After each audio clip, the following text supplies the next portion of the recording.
Purpose does the gentleman from Georgia seek recognition? To address the House out of order. Without objection, the gentleman is recognized. Mr. Speaker, ladies and gentlemen of the House, today our country lost a dedicated public servant, our state and the people of the 13th District of Georgia. We lost our friend and colleague, Congressman David Scott.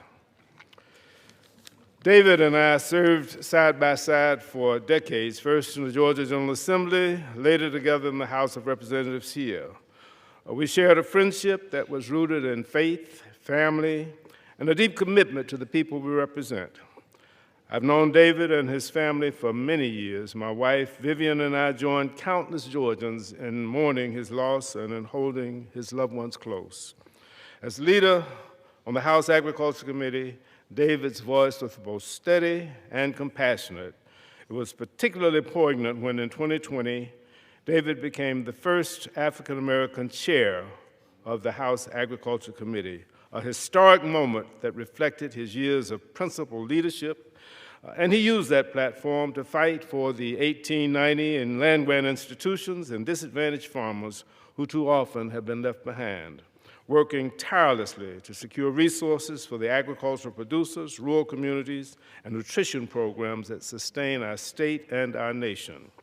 David's devotion to the larger agricultural community, from small family farms across Georgia to cooperative extension and HBCU researchers, was personal and persistent. He understood that the health of our farms, the dignity of our workers, and the nourishment of our people are bound together, and he labored each day to translate that understanding into results. To Alfreda, his children, grandchildren, and all who loved him, words cannot fully express our sorrow.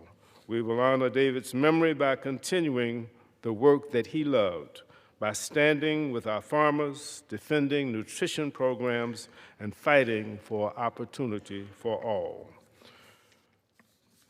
Mr. Speaker, I'd like to yield to my friend and colleague, Representative Austin Scott, for his remarks. First, I want to thank my friend and colleague, Congressman Sanford Bishop. And I knew David over the course of 3 decades in the state legislature.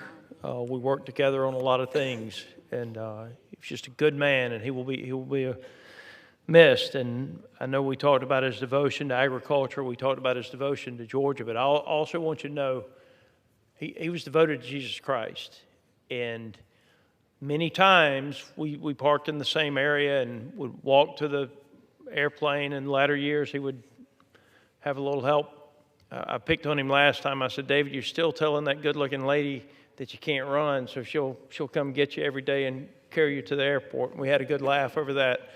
But in his briefcase, no telling how long he'd been carrying that briefcase, at the top of that briefcase always was his Bible. And I remember sitting, and he was in 10D, and I was in 10E, and as soon as you sit down, you have a little conversation, and when the plane's about ready to take off, he would open that Bible and start reading it. And I can tell you, he read it day in and day out on that airplane. And I remember literally picking up some of the pages one day when they fell out, and how I wish we all had that devotion. A wonderful man. He will be missed by many, including me and my family, and I'd like to yield now back to my friend and colleague, Congressman Sanford Bishop. Mr. Speaker, I'd like to ask my colleagues in the House to please rise for a moment of silence in memory of our colleague, David Scott.